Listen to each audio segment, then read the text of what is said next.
Sorcery! Some claim it's fun, some claim it's broken, and I claim that going to be the whole game with only that is going to be entertaining and probably a nightmare. Usually in this type of videos I go for an all bosses run, but since this game has something like 100 bosses and I'm not that insane, I decided that a good compromise would have been I have to beat every boss that gives us a Remembrance. There are 15 of them, but there are a bunch of other mandatory fights to get to these bosses. Also, no spirits, no summons, and obviously nothing that isn't sorcery. Let me know in the comments what you think about it. The game released a week ago, so I haven't decided how to do things yet and I'm open to suggestions. This game is really open, so we are first going to properly set up our character and equipment, and then we can go and crush some bosses. And then we are going to get crushed ourselves, because that's how the game works. Also, like, if you get bored you can just skip to me actually beating the bosses. There are chapters in this video so you can see when that begins and nobody will get angry if you do that.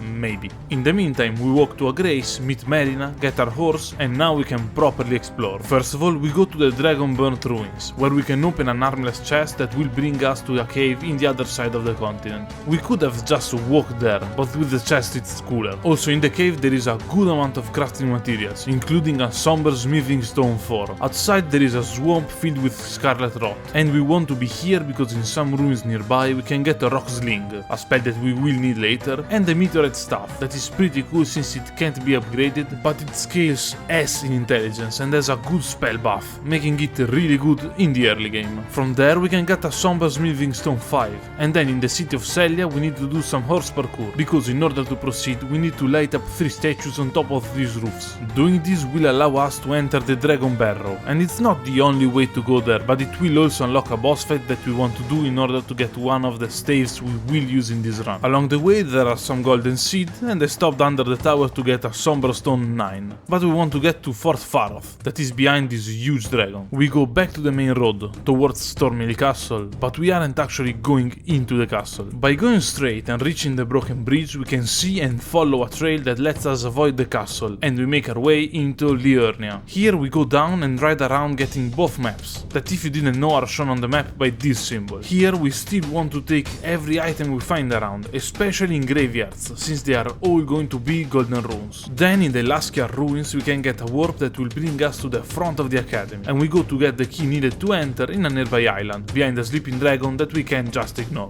In the academy we can run around a bit and get a grace, along with a scroll, and behind a hidden wall we can find an elm that will increase our intelligence by 3 but will lower our HP. From there we want to get into this cave here, where we can get somber smithing stones 1, 2 and 3. We still want to take all the smithing stones around though, because they sell for a fairly high price and we will need to level up a lot before we can properly fight. So our goal is to loot the place, but we won't fight the boss of the dungeon yet. From there we want to go to the Academy Crystal Cave, and I hope you got all the purple items on the ground that you found, because we need 2 stone sword keys to open it. But we will need the cave later, so don't worry about it for now. We go back to Lingrave, and here at the edge of the woods we find Fort 8. We get inside, and up a ladder we can take half Dectus medallion. Now we enter Fort Faroth, and if before I chose not to fight, now we can't fight. The enemies here are way too strong for us, but thankfully we don't have to fight to take the other half of this medallion. And here there is also a golden rune 12 and a talisman that will greatly increase our physical statistics, but will increase the damage we take. We get it because we need both HP and stamina. From there we follow the main road,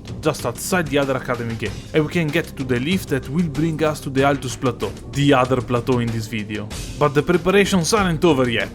But almost. We ride around and head west to get to the Volcano Manor, and since there is a war around, most enemies will be focused on fighting each other and we can slip through. After doing our best Metal Gear Solid 3 impression, we can get to the last Mount Gelmir camp, where we can find one of the fiercest and most feared bosses in the game. That we can just ignore. We get into the manor and we join them to get the key that we need to run around the place. First though, we explore the outskirts. We get the map and the grace to a 3 field boss, and all the gold runes and items we can find, and since it's not an early game area, there are a lot of them. By selling everything we found up until now, we can level up intelligence to 38, meaning that we are almost done with our setup, having yet to fight an enemy. We fight one now though. In some ruins in the first area of the game, we defeat a pumpkin guy with a spell you won't see again, and here we find Sellen, our sorcery teacher. We might as well explore the volcano manor now since we need the runes, and we have to run on the roofs a bit, but we can get hit once and survive by most enemies, so it isn't that hard, and we can even fight some enemies if we need it. Our range advantage is so massive that we don't even need to dodge to defeat them. Still, we won't fight the first boss here, but there is a shortcut we can unlock. From the plateau we can go and complete the semi-last step of our setup.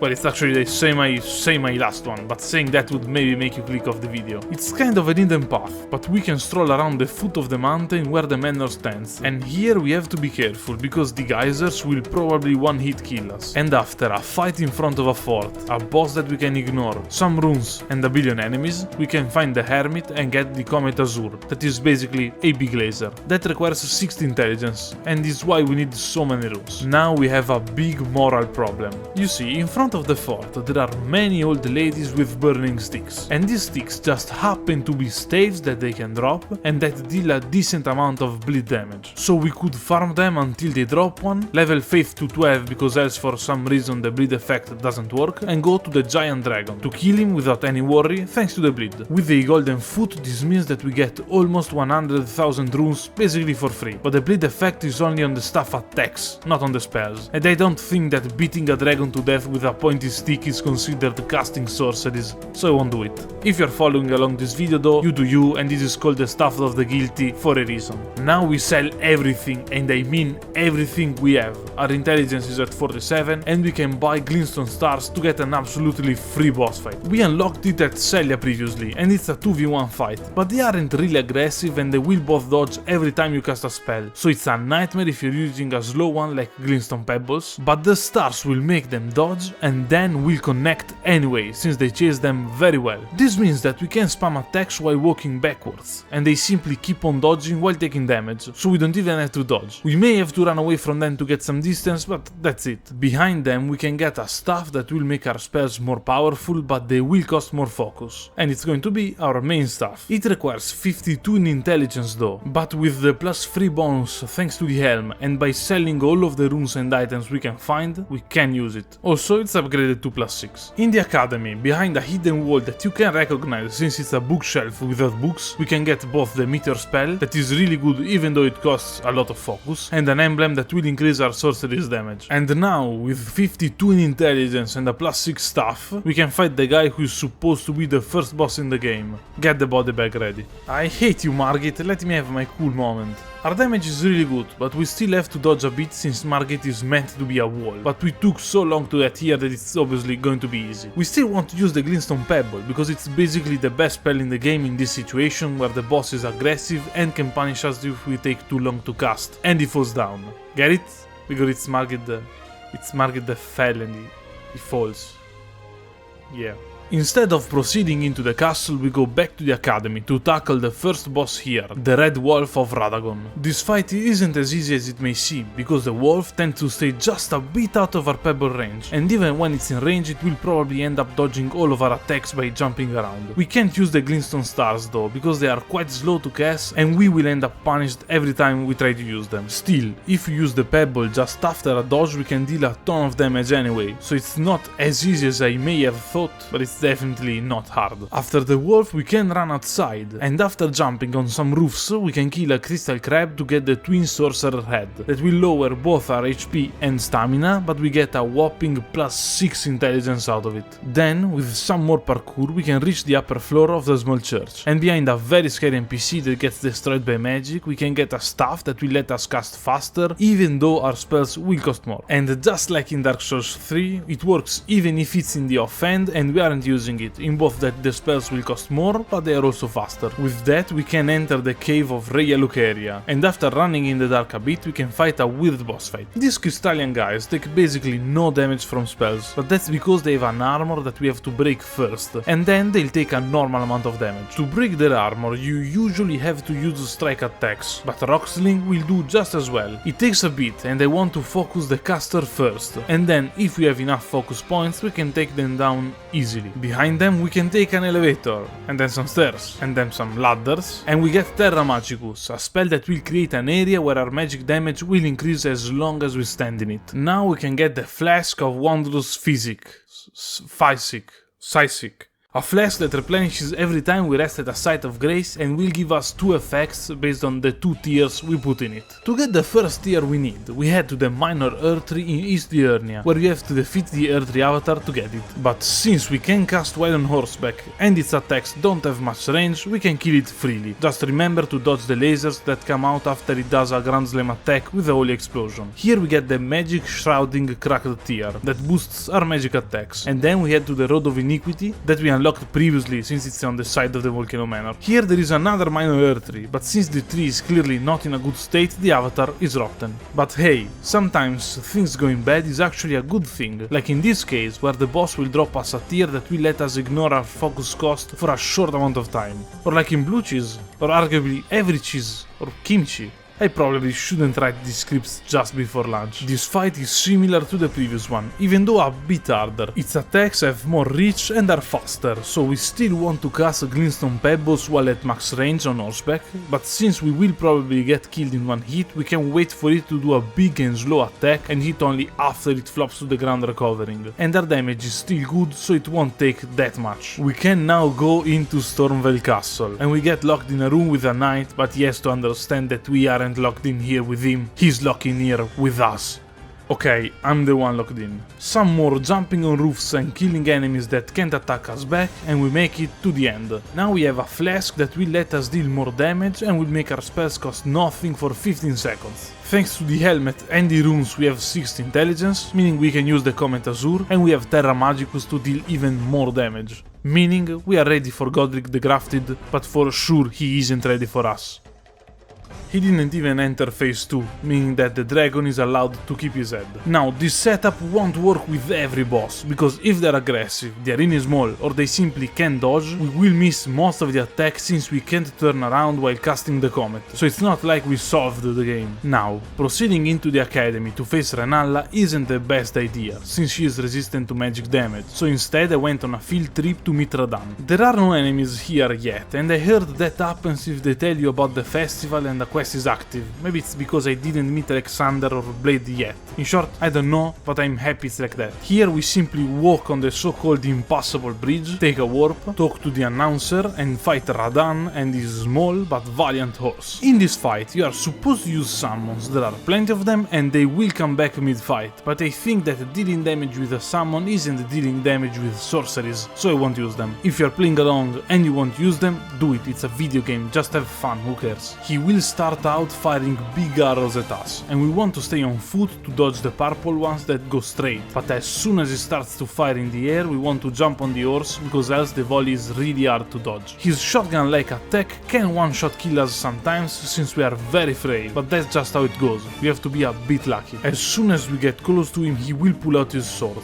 so he won't use the bow anymore unless we run away from him. Now the fight works basically like naval warfare, we are able to hit with the pebble only if he's on our sides or in front of us, and he will keep on running towards us to try and smash us with the swords. I think the Glintstone Pebble is the way to go. Rocksling would be able to hit him regardless on where he is relative to us, but its casting time is way too long, and if we get hit by the swords we are basically dead on the spot. After a bit he will charge gravitational energy on the blades, and if he does the dome that pulls us attack we suck it up and take the damage, but we can get hit twice by it before dying. If he does the wave attack we can just jump over it, and if he summons the chasing spheres we have to either jump down the horse to roll, but it means that he can reach us and start swinging, we can jump down the horse at the right time to dodge them that way, or we can sprint at the right moment with the right angle and dodge them while on the horse, but I'm not exactly sure what the right moment and angle are. When he turns into a meteor we want to hear where he's coming from, then after we see him we sprint with the horse to dodge him, we drink the flask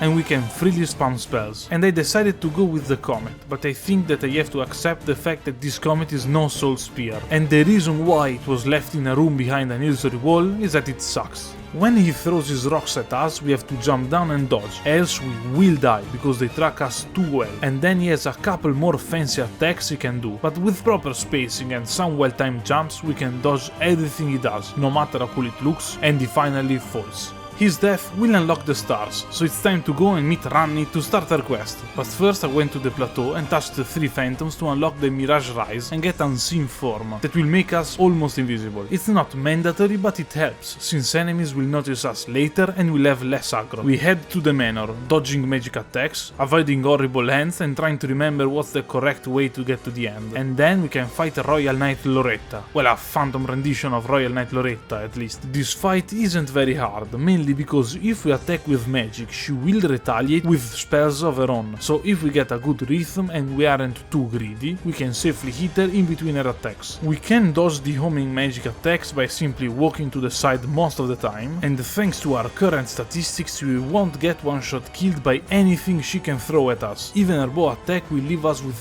barely any HP left, but it's still some HP. She will dodge some of our spells and will sometimes try and go in melee, but Glintstone Pebble is fast enough to let us hit her most of the time and dodge if she jumps at us. I had a fairly poor fight, but with some luck I won on the first attempt. We get her bow spell, but its only usefulness is that it has a very high range. From there we can walk into the Three Sisters area, where there are 3 rises and we can enter the middle one. There is a small nuisance in the way, but we can ignore it. Here we can find Ranni and we join her crew. Wait a second. She has 4 arms, worships the moon. Couldn't that be Moth Mommy?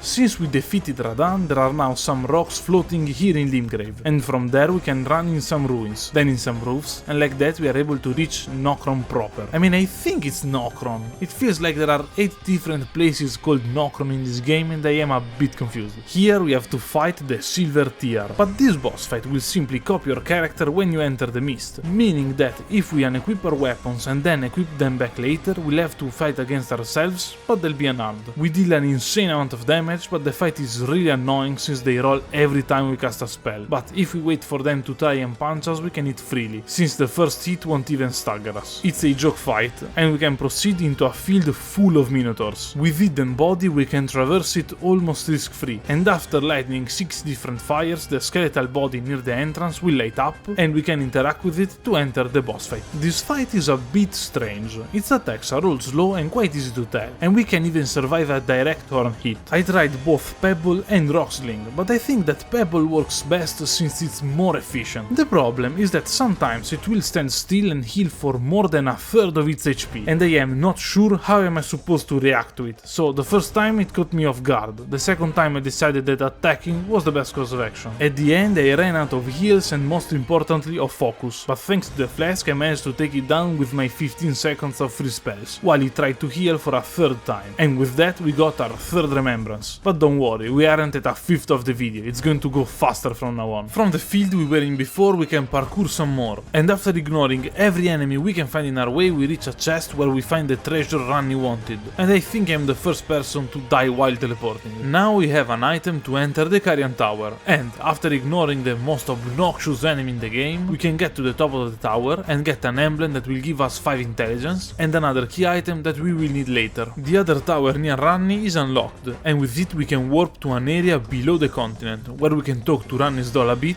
and then she will tell us to proceed in the game. After beating this dude that fell out of Bloodborne, we get a Sombra Stone 7, and then we just have to walk forward until we end up in Ostella, that I thought was Nokron until now, but you can't blame me, the lore YouTubers still haven't uploaded 5 video essays on that. After that, we can beat a Baleful Shadow by simply walking backwards. He will end up dodging every time we attack, but he will get hit regardless. We win the fight, and Ranni gives us a key for a chest we can't access yet. Here we traverse a lake full of scarlet rot, appropriately called Lake of Rot, and then we have to fight Bloodborne Guy Part 2. As you can see, this crustacean folk is pretty big and likes to stay far away from us, meaning that Rock Sling works very well, because even if we miss its head, we will still hit its body. Also, like, I have Rogier's armor, that is a guy you meet in Stormvale and then dies. But like, who cares, this video is going to be hours long, you don't need to know every single thing I did. Like, Selvius is dead now.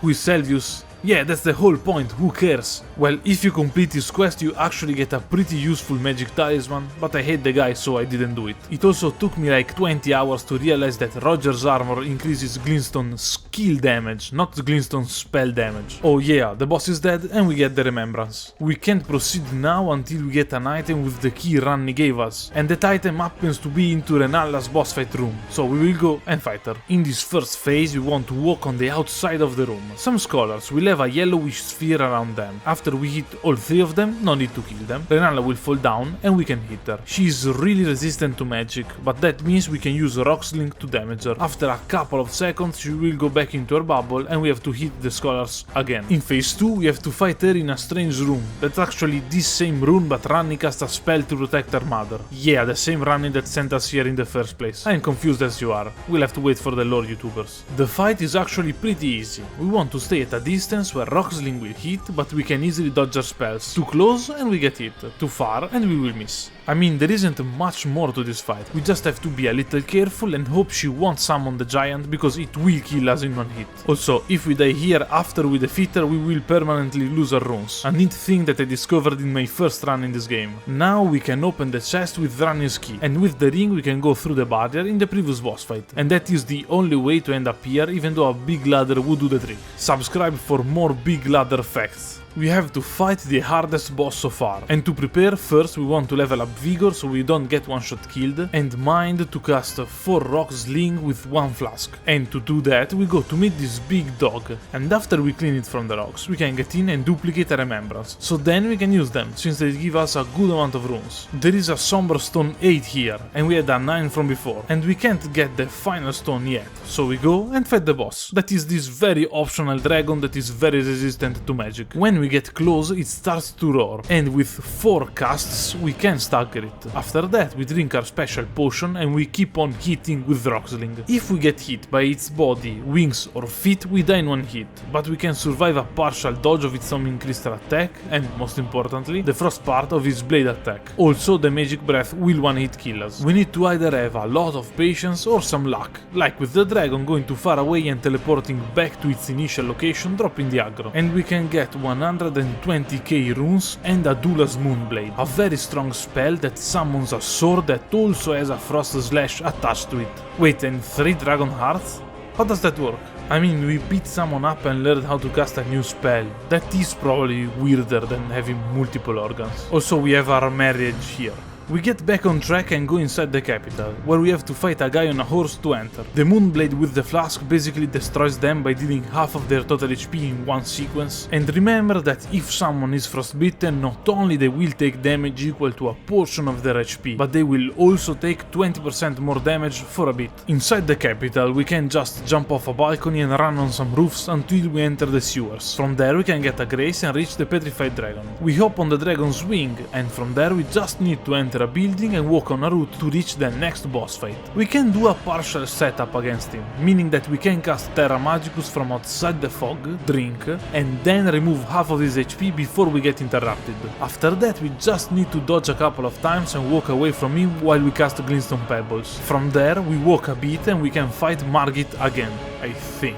But what's important is that we can do a semi-full setup now. The only problem is that he starts too far away from us, so the initial part of the spell will miss. But when he drops to half HP, he will stand still for a bit, so we can finish him off and get another Remembrance. The tree won't let us in, so we have to follow the maiden to the north. But this is where I remember that we have to do Fia's quest to get a Remembrance, so I guess I have to hug a goth lady for a bit. I'm sorry guys, it's my job. After she goes full edgelord, we have to go back to Nokron, and then we have to fight the Valiant Gargoyles. We don't have a setup with the Comet, but our damage is so high at this point that we can kill the first one before the second one manages to reach us, and that makes the fight almost free. We just have to spam some pebbles. After that, we can get into a coffin that brings us to another zone below ground. Then we have to parkour a bit on the roots, and we can reach the Prince of Death. Here, as a boss fight, we have to defeat some NPCs, and our damage is insane, but they can be very annoying, since they will dodge every time we attack if they aren't attacking themselves. Since they dodge on spell cast, not on spell arrival, we can still hit them by using Glintstone Stars, as we did before. It's a 3 versus 1 at the end, and if they all decide to go super aggressive, it can be tough, but with a bit of luck and some dodges we can take down Lionel first, that is able to cast some annoying spells, and then the other 2 will fall. Here we meet back with the Goth GF. We give her the Rune of Death we found before,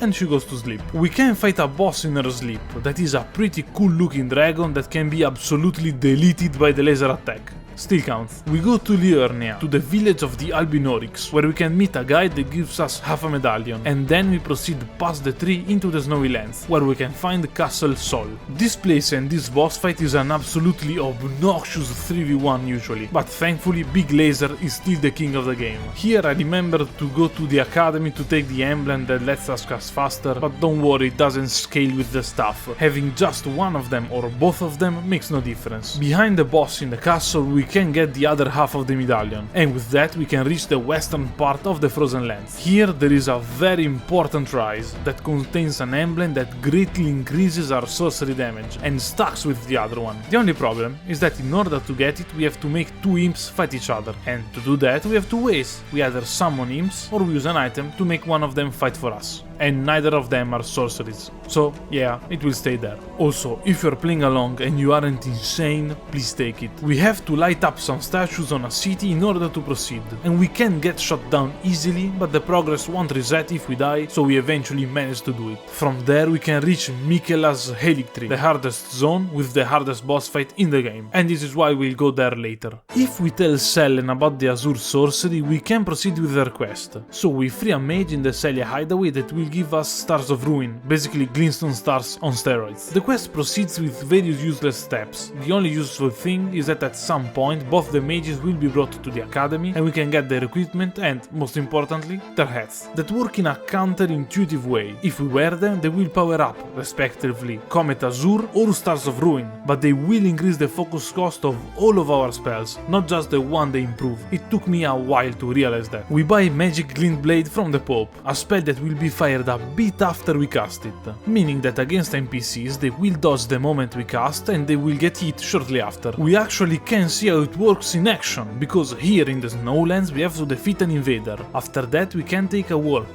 ride in a swamp of blood, enter a palace where we can get the final Somber Smithing Stone, and then fight the Lord of Blood himself. Well, fight is a strong word, and his fate is the same as every other boss that has a long wind-up animation or attack in general. But he got to count to 3 in Spanish, so he has that going for him. I decided to go back to the Volcano Manor, where we have to defeat an annoying boss that will come back later, and after walking around a bit we get to the room with the Serpent boss fight. Since it's a gimmick supposed to be done with a specific lens, and if you have seen some of my videos there's no way that I'm using a weapon, we'll do it later because it will probably be a nightmare. In the zone we unlocked at the end of Ranni's quest we can shoot down 3 giant turtles, and we get Ranni's Dark Moon, a spell that deals a lot of frost build up and will increase our magic damage against the target for a bit. We can finally proceed with the story, and to do that we have to fight the giant. We have to hit him on his left heel, and we can do that pretty freely using glintstone pebbles while being on our horse. Some of his attacks are hard to dodge, but we are at a high enough level that we don't get one shot killed, and he is pretty slow, meaning that we can heal back up after every hit. When he goes to around half HP, phase 2 starts, but he will damage himself and stand still for a long time, meaning that, once again, we praise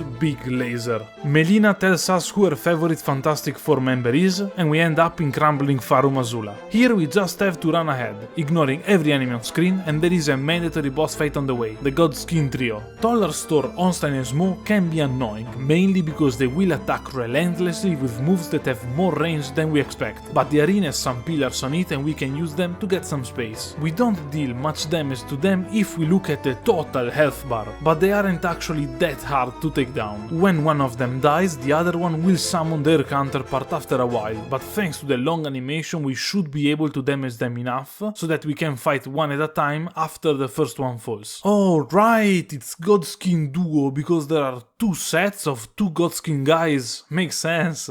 A bit later we get the last Grace here, but from there we can go back, and after jumping on some rocks we can lay down and go fight a cool 2-headed dragon. Unfortunately, this dragon can't be deleted by the Comet Azure, so we have to actually fight. As the fight starts we dodge the first lightning attack, we drink the flask and we use Ranni's Dark Moon, that will increase the magic damage they take for a while, and then we keep on spamming Adula's Blade. This attack has multiple hitboxes and they are pretty big, so it will do a lot of damage, and if they get frostbite they will will take even more damage. Not sure if that happened in this fight since it's quite chaotic. Then we just spawn glintstone pebbles. We can cast them pretty fast, meaning that we can be aggressive and still manage to dodge most of their attacks. But when they start to disappear and reappear, we can't do much. Also, the comet doesn't have enough range to hit them while they use the slow attack with the landing spear, so it's not an option. When they come down flying after the first time, they will have a lightning trail behind them, and I'm not sure how we dodge that, but sometimes it happens. We don't die in one hit, so it's not that big of a deal. When they summon lightning and then disappear, we have to be scared, because they will fly down fast and then they start spewing fire. If we see fire, we have to run away from them and hope we are far enough, because that fire will become a laser and the laser will kill us in one hit,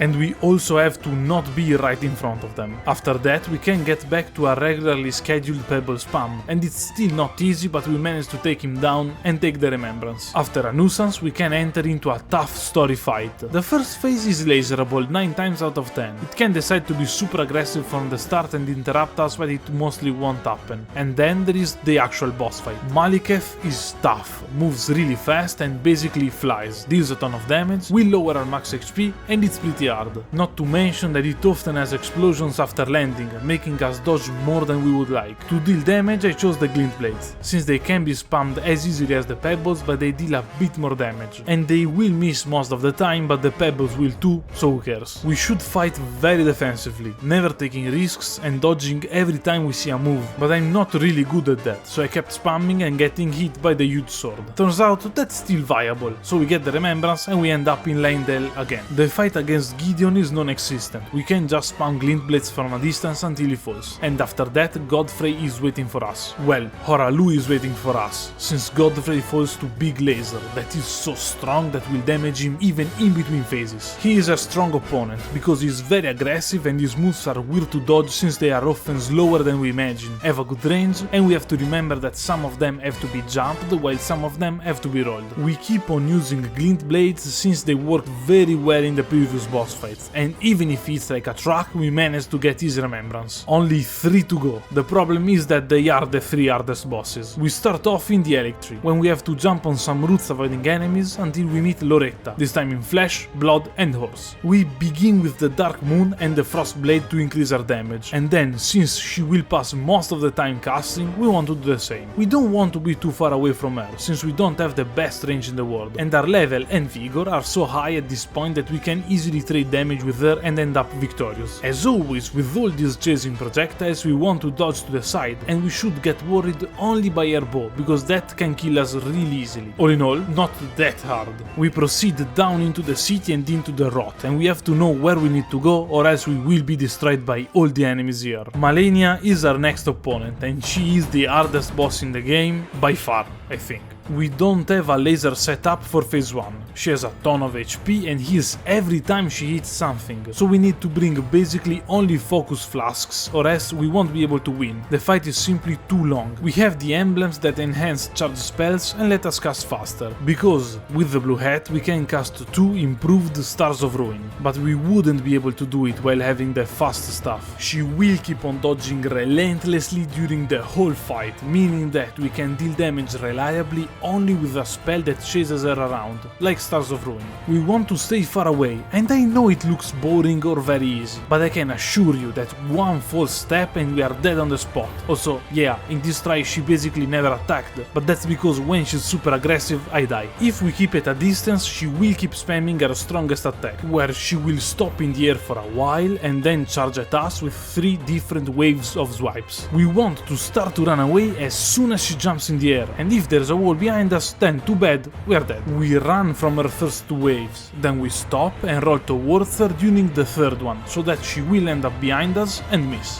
When she's almost dead, we want to cast the last spell and get ready. As soon, and I can't stress this enough, as soon as phase 2 begins, we have to drink our special flask, dodge her slam to the ground attack, roll twice away from her, and then we use the laser. She has damage reduction while she's in this state, but we don't care and we keep fighting. She will not die though, so we have to be ready to stop casting and dodge her attacks. She's more aggressive now if we are at a distance, and we still die in 2 hits, so we need to be careful. We keep on using Stars of Ruin, and all we have to do now is dodge a bit, get lucky, and pop off when we win, doing our best Angry Box impression. fashion. Up next is the serpent, but first we go to a frozen cave nearby when we have to fight the Bloodborne guy again, so that we get Meteorite of Astel, a charged spell that is a nice alternative to the laser, but it only makes sense against huge bosses, like the next one, Rykard. Now, this boss is supposed to be a gimmick. There is a cool looking spear in the arena that will shoot white lasers while we are fighting him, but since I'm dumb, I decided that no, I won't use it and I have to defeat even the gimmick with sorceries. Like the video to fuel my madness. He is resistant to magic, or at least he is weak to flying rocks, so I decided to only bring with me Rock Sling and the Meteorite. We have to be careful, since the fight is very long and thus we don't have many heals, meaning that we can cast only one spell at a time and only after dodging one of his attacks. When he falls we have a couple of seconds and then phase 2 begins, where the lava around him is wider and he has a lot more HP. Still, the rocks do their job and he will get stunned pretty easily. If he breathes these fire skulls we don't care much, they simply have a trail of explosions, so we only have to worry about his sword attacks, that are not that easy to dodge since they can be either very fast or slow with some feints in between them. When we see the sky turn red we need to drink our flask and start to cast Meteorite of Astel, because he's going to do an insanely strong attack that has a very long animation. He will move around a bit, so the lava will probably stagger us, but if we are too far away we will miss him. We stunned him, but if the attack starts we just have to run away, there is nothing else we can do. A billion of flying skulls will chase us, and on the ground lava pools that explode start forming. Luckily this won't last for the whole duration of the fight and the arena is pretty big, so we have to run until it ends. If we crouch and then get back up we will get some stamina back, but we almost won't lose speed. After a while he will do a flaming sword attack and this mess ends, and we have to get back to using Rock Sling while dodging almost every hit, since we can't afford to heal too much. And now he will also use the serpent's head to attack. And I know I could get more flasks or power them up, but I never feel like it. Also, the tier that makes us deal more magic damage doesn't work, since the rocks aren't magic damage, so I got one that makes it easier to stagger enemies. At the end, we take the Remembrance from his cold dead serpent hands, while one hit from death and maybe with 4 casts left. Only the final boss remains, and here I had to cave in and I used Morgoth's Great Rune, that gives us a lot more HP. Not that it's against the challenge, but it's a scarce resource, so I'm always reluctant to use it. Radagon is first in line, and he can't dodge, but he will pull up his severed arm and physically take her spells. After that he will do one of his magic attacks.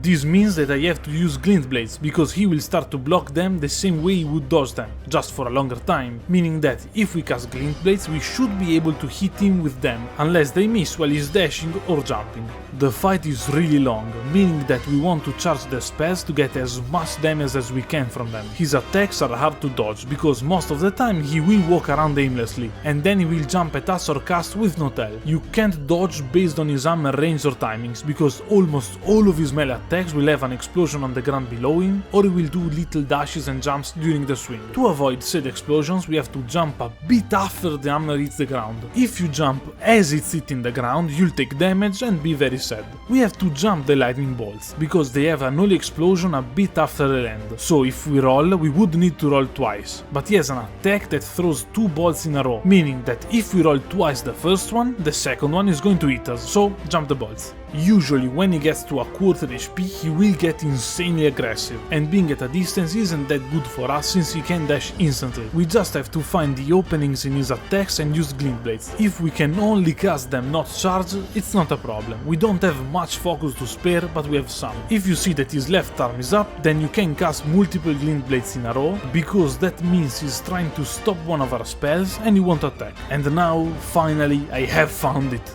The Elden Ring fishing minigame. The Elden Beast has a ton of HP and will move around a lot, so we need a spell that has good range and a fast casting time, and Rock Sling will do the trick. It doesn't have many moves, but I feel like some of them can't actually be dodged, so having some spare heals is almost mandatory. We want to be very aggressive here, because Rock Sling has also another property. It can stagger enemies, and this fish will stay staggered for a long time. But look at the stagger bar like frost or bleeding. He Hitting will help fill that bar, but every second we aren't attacking, that bar is slowly emptying. I won't lie, it's somewhat down to RNG, because if the beast decides to swim around and do slow attacks, there isn't much we can do. But if we get lucky, we are aggressive, and we manage to dodge enough attacks to still be alive, as soon as we hear the stun sound, we can drink our flask, and there is only one friend that can help us finish this fight.